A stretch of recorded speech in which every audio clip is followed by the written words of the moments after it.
മാന്യമഹാജനങ്ങളെ, വ്യത്യസ്തവും പുതുമയുമുള്ള പരിപാടികളുമായി media one നിങ്ങളിലേക്ക്.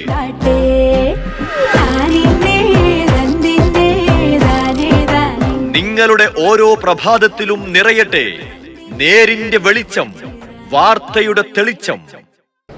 ജനമനസ്സറിയാനുള്ള നമ്മുടെ യാത്ര തുടരുന്നതിനിടയിൽ നേരത്തെ നമ്മൾ പറഞ്ഞു, നിലമ്പൂരിൽ നമുക്ക് കണ്ടുപരിചയമുള്ള അല്ലെങ്കിൽ നമ്മുടെ സ്വന്തക്കാരായ ആളുകൾ എല്ലാവരെയും നമ്മൾ കാണുന്നുണ്ട്. എല്ലാ രാഷ്ട്രീയ പാർട്ടികളെയും ആളുകൾ ഇവിടെ നിലമ്പൂരിൽ ഇങ്ങനെ തമ്പടിച്ചിരിക്കുകയാണ്. കെ ശൈലജ ടീച്ചർ നമുക്കിപ്പോൾ ചെയ്യാം. ടീച്ചറെ, ഇത്രയേറെ ഒരു പ്രാധാന്യം നിലമ്പൂർ ഇലക്ഷന് കൈവരുന്നത് എങ്ങനെയാണ്? ഈ ഉപതെരഞ്ഞെടുപ്പുകളിൽ സാധാരണ ഇങ്ങനെ തന്നെയാണ്. നിലമ്പൂർ മാത്രമല്ല, എവിടെ ഉപതെരഞ്ഞെടുപ്പ് ഉണ്ടായാലും നമുക്ക് വേറെ എവിടെയും പോകണ്ടല്ലോ, ഒരു സ്ഥലത്ത് തന്നെ വന്ന് പ്രവർത്തിക്കാൻ സാധിക്കുമല്ലോ, പൊതു തെരഞ്ഞെടുപ്പല്ലല്ലോ. അതുപോലെ ഇവിടെ വന്നിട്ടുണ്ട്. എന്നാൽ നിലമ്പൂർ ഉപതെരഞ്ഞെടുപ്പ് വളരെ പ്രാധാന്യമുള്ളത് തന്നെയാണ്. അപ്പോൾ ഇവിടെ ഇടതുപക്ഷ ജനാധിപത്യ മുന്നണിക്ക് അനുകൂലമായിട്ടുള്ളൊരു സാഹചര്യമാണ് ഞങ്ങൾ കാണുന്നത്. ഞങ്ങളെല്ലാവരും ഇവിടെയുണ്ട്. പല രീതിയിലും വീടുകളിൽ സന്ദർശിക്കുമ്പോഴായാലും പൊതുപരിപാടികളിലായാലും ഒക്കെ ജനങ്ങളുടെ വളരെ സ്നേഹപൂർണ്ണമായിട്ടുള്ളൊരു പ്രതികരണം നമ്മൾ കാണുന്നുണ്ട്. ഒരു നല്ല ട്രെൻഡ് സ്വരാജിന് അനുകൂലമായിട്ടുണ്ട് എന്നുള്ളതാണ്. അത് വോട്ടായിട്ട് മാറും എന്നുള്ള ഉത്തമ പ്രതീക്ഷയിലാണ് ഞങ്ങൾ. പിന്നെ സ്വരാജിൻ്റെ സ്ഥാനാർത്ഥിത്വം വരുമ്പോൾ ഒരു പ്രത്യേകത കൂടിയുണ്ട്.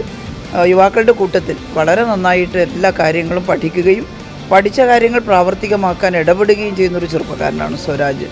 അതുകൊണ്ട് തന്നെ കോളേജ് വിദ്യാർത്ഥികളുടെയൊക്കെ ഇടയിൽ യുവാക്കളുടെ ഇടയിൽ സ്വരാജിനൊരു മുൻകൈ ഉണ്ടെന്ന് മനസ്സിലാക്കുന്നു. കുറേ കാലമായി നിലമ്പൂരിലെ സഖാക്കൾ, പാർട്ടി പ്രവർത്തകരെല്ലാവരും ഓട്ടോറിക്ഷയ്ക്ക് വോട്ട് ചെയ്യേണ്ടി വന്നിട്ടുണ്ട്. പല ചിഹ്നത്തിൽ വോട്ട് ചെയ്യേണ്ടി വന്നിട്ടുണ്ട്. കുറേ കാലത്തിന് ശേഷമാണ് അരിവാൾ ചുറ്റിക നക്ഷത്രത്തിലേക്ക് വരുന്നത്. അതൊരു പൊതുവൊരു ആവേശം മണ്ഡലത്തിൽ ഉണ്ടാക്കിയിട്ടുണ്ട്. സ്വാഭാവികമായിട്ടും പാർട്ടിയുടെ ഉറച്ച വോട്ടർമാരും പാർട്ടി പ്രവർത്തകരും വലിയ ആവേശത്തിനാണ്. എന്നാൽ പാർട്ടി വോട്ട് മാത്രമല്ല ഞങ്ങൾ പ്രതീക്ഷിക്കുന്നത്. പാർട്ടി ചിഹ്നത്തിൽ വോട്ട് ചെയ്യാൻ കഴിയുന്നു എന്നുള്ളത് പാർട്ടി പ്രവർത്തകരുടെ ആവേശം തന്നെയാണ്. പക്ഷേ മറ്റുള്ള ആളുകൾ, അത് ഏത് ചിഹ്നത്തിലായാലും ഇടതുപക്ഷ ജനാധിപത്യ മുന്നണിയെ സ്നേഹിക്കുന്നവർ ഇടതുപക്ഷ ജനാധിപത്യ മുന്നണിക്ക് വോട്ട് ചെയ്യുന്നുണ്ട്. അങ്ങനെ LDFനെ സ്നേഹിക്കുന്നവർ കൂടുതലുണ്ട് എന്നുള്ളതാണ് ഞങ്ങൾ കാണുന്നത്. ഭരണത്തിൻ്റെ ഒരു വിലയിരുത്തൽ നിലമ്പൂരിൽ ഉണ്ടാകും അപ്പോൾ? അതെ, ഭരണത്തിൻ്റെ വിലയിരുത്തൽ എന്ന് പറഞ്ഞാൽ ജനങ്ങൾക്ക് എന്ത് കിട്ടി, നാളെ നമ്മൾ എന്ത് ചെയ്യാൻ പോകുന്നു, ഈ കേരളത്തിൻ്റെ പ്രശ്നങ്ങളെ ഏറ്റവും ശരിയായ രീതിയിൽ അഡ്രസ്സ് ചെയ്തുകൊണ്ടാണ് ഇടതുപക്ഷ ജനാധിപത്യ മുന്നണി മുന്നോട്ട് പോയത്. അത് വളരെ എളുപ്പമുള്ള പ്രക്രിയ ആയിരുന്നില്ല. നിങ്ങൾക്കെല്ലാം അറിയുന്നത് പോലെ കേന്ദ്ര ഗവൺമെൻറ്റിൽ നിന്ന് ടാക്സ് ഷെയർ കൃത്യമായി കിട്ടിയാലേ സംസ്ഥാനത്തിന് നേരാവണ്ണം ഭരിക്കാൻ പറ്റുള്ളൂ.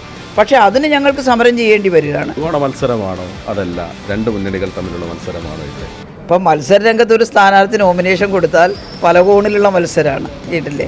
നമ്മളതെല്ലാം അറിയുക വോട്ടെണ്ണി കഴിയുമ്പോഴാണ് എത്രയുണ്ട് എന്നുള്ളത്. എന്നാലും പ്രധാന മത്സരം നടക്കുന്നത് LDF UDF തമ്മിലാണെന്ന കാര്യത്തിൽ സംശയമില്ല. TV അൻവർ അദ്ദേഹത്തിൻ്റെ ക്യാമ്പ് പറയുന്നത് 9 വർഷത്തെ സംസ്ഥാന സർക്കാരിൻ്റെ വികസന പ്രവർത്തനങ്ങൾ നിലമ്പൂരിൽ പറയുമ്പോൾ അത് ഞങ്ങൾ ചെയ്തതാണ്, ഞങ്ങളുടെ MLA ചെയ്തതാണ് എന്നാണ് അവർ പറയുന്നത്.